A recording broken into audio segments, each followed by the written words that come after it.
ಗಾಳಿ ಕಿಕ್ಕಿದ ದೀವಿಕೆಯಂತೆ ಇದೆ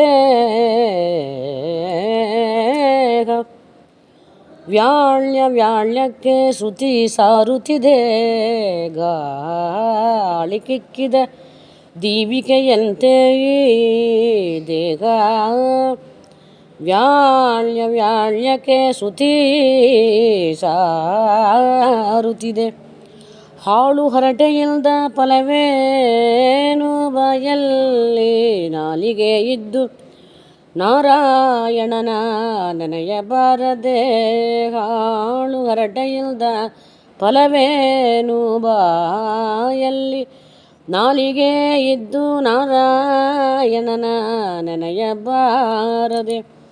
ಕಾಲದಿ ಹರಿ ಕಲ್ಯಾಣ ಗುಣಗಳ ಕೇಳದವನ ಜನುಮ ವ್ಯರ್ಥ ನಮ್ಮ ಶ್ರೀಕೃಷ್ಣ. ಕಾಲದಿ ಹರಿ ಕಲ್ಯಾಣ ಗುಣಗಳ ಕೇಳದವನ ಜನುಮ ವ್ಯರ್ಥ ನಮ್ಮ ಶ್ರೀಕೃಷ್ಣ.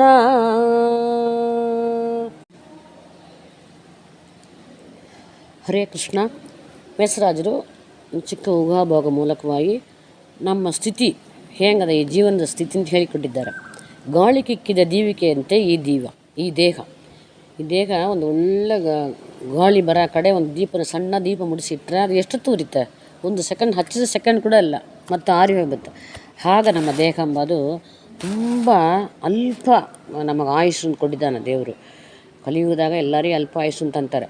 ದೀರ್ಘಭಾರ ಅದು ಭಾಳ ಕಷ್ಟ. ಆ ಚಿಕ್ಕ ಸಣ್ಣ ಆಯುಸ್ ಕೊಟ್ಟಿದ್ದಾನೆ. ಆ ಆಯುಸ್ ಒಳಗೆ ವ್ಯಾಳ್ಯಕ್ಕೆ ಶ್ರುತಿ ಸಾರುತ್ತಿದೆ ಅಂತಂತಾರೆ.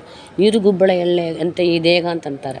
ಇದನ್ನು ಬಂದು ಶ್ರುತಿಗಳು ಹೇಳ್ತಾ ಇದಂತೆ, ಯಾವಾಗಲೂ ಹೇಳ್ತಾ ಇರ್ತಂತೆ, ವೇದಗಳು ಹೇಳ್ತಾ ಇರ್ತಂತೆ. ಅದರಿಂದ ನಾವು ಎಷ್ಟು ಟೈಮ್ ಸಿಕ್ಕತ್ತೋ ಅಷ್ಟು ಟೈಮಲ್ಲಿ ಹಾಳು ಹರಟೆಯಿಂದ ಫಲವೇನು ಬಾಯಲ್ಲಿ ನಾಲಿಗೆ ಇದ್ದು. ಹಾಳು ಹರಟೆ ಯಾಕೆ ಮಾಡಬೇಕು? ನಾಲಿಗೆ ಕೊಟ್ಟಿದ್ದಾನೆ ದೇವರು, ನಾವೇನೋ ಊಮೆ ಇಲ್ಲ. ಹಂಗಿರೋ ಕಾಲಕ್ಕೆ ನಾರಾಯಣ ಅಂತ ನಾವು ಹೇಳ್ಕೊಡ್ದ ಒಂದು ಸಾರಿ ಅಂತಂತಾರೆ. ನಾರಾಯಣ ನಾರಾಯಣ ನಾರಾಯಣ ಕೃಷ್ಣ ಗೋವಿಂದ ಮುಕುಂದ ಅಚ್ಯುತ ಅನಂತ ಕೇಶವ ನಾಮಗಳು 24 ನಾಮಗಳು, ಬೇಕಾದಷ್ಟು ನಾಮಗಳಲ್ಲ ಭಗವಂತನ ನಾಮನ ಯಾವುದಾದ್ರು ಒಂದು ನಾರಾಯಣ ಅಂತ ಹೇಳ್ರಿ ಅಂತಾರೆ. ನನೇ ಬಾರದೆ ಯಾಕೆ ಹೇಳಬಾರ್ದು? ನೀವು ಒಂದು ಸಾರಿ ಹೇಳ್ರಿ ನಿಮಗೆ. ಇದರಿಂದ ಹೇಳೋದ ನಿಮ್ಗೆ ಎಷ್ಟು ಲಾಭ ಸಿಕ್ಕತ್ತೆ. ಕಾಲದೇ ಹರಿ ಕಲ್ಯಾಣ ಗುಣಗಳ ಕೇಳದವನ ಜನ್ಮ ವ್ಯರ್ಥ. ಯಾವಾಗಲೂ ಭಗವಂತನ ಅವನ ಕಲ್ಯಾಣ ಗುಣಗಳನ್ನು ಕೇಳ್ತಾ ಇರಬೇಕು. ಅವನ ಗುಣಗಳು ಕೇಳ್ತಾ ಇದ್ರೆ ನಮಗೆ ಒಳ್ಳೆ ಗುಣಗಳು ಬರ್ತವೆ. ನಮ್ಮ ಗುಣಗಳು ಏನಾದ್ರು ನಮಗೆ ಬುದ್ಧಿ ಭೇದ ಆದರೆ ಕೂಡ ಭಗವಂತನ ಕಥೆಗಳು ಕೇಳೋ ಕಾರಣ ನಮಗೆ ಒಳ್ಳೆ ಚಿಂತನೆ ಕೊಡ್ತಾನೆ ದೇವರು. ಆ ಅನುಸಂಧಾನ ಒಳಗೆ ನಮಗೆ ನಾರಾಯಣ ಅಂತ ಒಂದು ಸಾರಿ ಹೇಳ್ರಿ ಅಂತಾರೆ. ಹಂಗೆ ಹೇಳಿದರೆ ನಮಗೆ ಪುಣ್ಯ ಕೊಡ್ತಾನೆ. ಹಂಗೆ ಹೇಳಲ್ಲ ಅಂದೋದ್ರ ಜನ್ಮ ಭಾಳ ವ್ಯರ್ಥ, ಭಾಳ ವೇಸ್ಟ್ ಅಂತಾರೆ. ಶ್ರೀಕೃಷ್ಣನ ಭಜನೆ ಮಾಡಲ್ಲ ಅಂದವ್ರ ಜನ್ಮ ಅದು ನರಕಕ್ಕೆ ಹೋಗಿ ಬೀಳ್ತಕ್ಕಂಥ ಜನ್ಮ ಅಂತಂತಾರೆ. ಶ್ರೀಕೃಷ್ಣ ಅರ್ಪಣಮಸ್ತು.